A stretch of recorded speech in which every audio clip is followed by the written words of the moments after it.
राधे राधे, जय जगन्नाथ। हमारे जगन्नाथ जी के दर्शन करने तो हम सब लोग जाते हैं, लेकिन हमारे जगन्नाथ जी भक्त की भावना पूर्ण करने के लिए अपने गर्भगृह से भी बाहर आ जाते हैं। एक ऐसी ही अनोखी कथा है। जगन्नाथपुरी के पास में ही एक गाँव था, जहाँ एक माली की कन्या रहती थी, जिसका नाम था पद्मा। वो जगन्नाथ जी से बहुत प्रेम करती थी। जगन्नाथ जी का नित्य निरंतर सेवा करती रहती थी। कुछ भी कार्य करती थी तो जगन्नाथ जी का ही स्मरण करके करती थी। एक बार शयन आरती के बाद जब हमारे जगन्नाथ जी का शयन आरती हो गया, उन्हें शयन वस्त्र धारण कराए गए। उनका जो दिन भर का श्रृंगार था उसे बदला गया। सारे पुजारी अपने घर चले गए और धीरे धीरे करके जगन्नाथपुरी में श्रद्धालुओं की भीड़ कम होने लगी। तब हमारे जगन्नाथ जी के कानों में एक मीठी मीठी स्वर सुनाई दी। जगन्नाथ जी अपना गर्भगृह छोड़ के तुरंत बाहर आ गए और उस स्वर के पीछे पीछे जाने लगे। जैसे ही वो कुछ दूर पर गए, उन्होंने देखा ये तो पद्मा गा रही है गीत गोविंद, जो कि महाराज जयदेव गोस्वामी ने लिखा है गीत गोविंद पद। पद्मा प्यार से गीत गोविंद पद गा रही थी और अपने उद्यान में कुछ काम कर रही थी।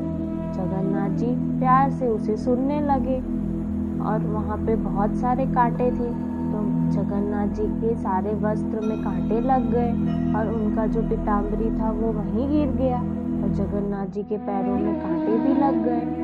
पद्मा जैसे ही अपना काम करके अपने घर चली जाती है, फिर हमारे जगन्नाथ जी गीत गोविंद का आनंद लेके वापस से श्री मंदिर आते हैं। फिर दूसरे दिन सुबह जब पुजारी आके भगवान को पट खोलते हैं, तब देखते हैं कि हमारे जगन्नाथ जी के तो वस्त्रों में कांटे लगे हुए हैं और पीताम्बरी भी नहीं है और जगह जगह कंकड़ पत्थर ही दिख रहे हैं।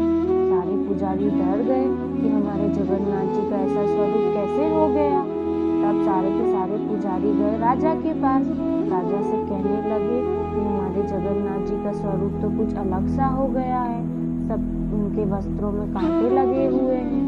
तब राजा भी आए जगन्नाथ जी का दर्शन करने के लिए।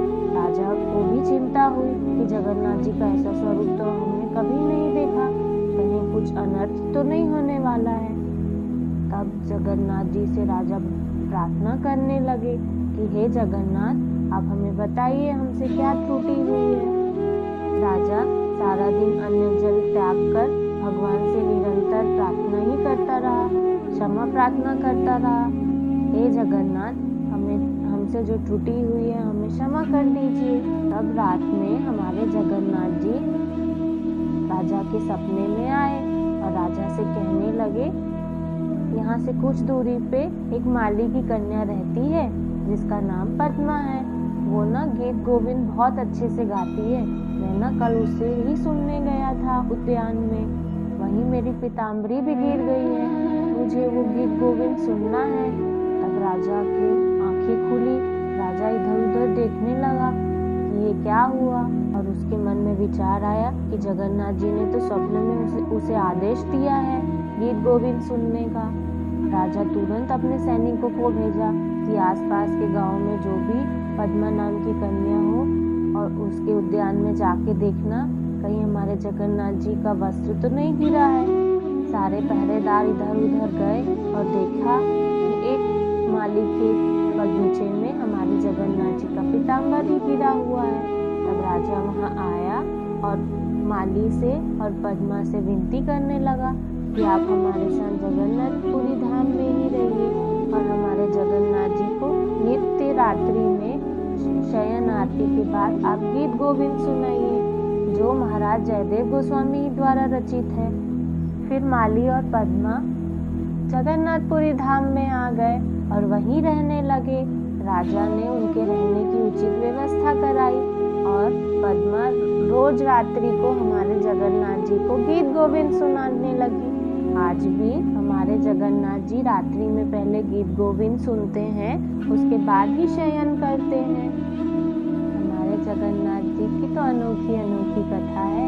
आपको ये कथा कैसी लगी कमेंट करके बताइए। जय जगन्नाथ, राधे राधे।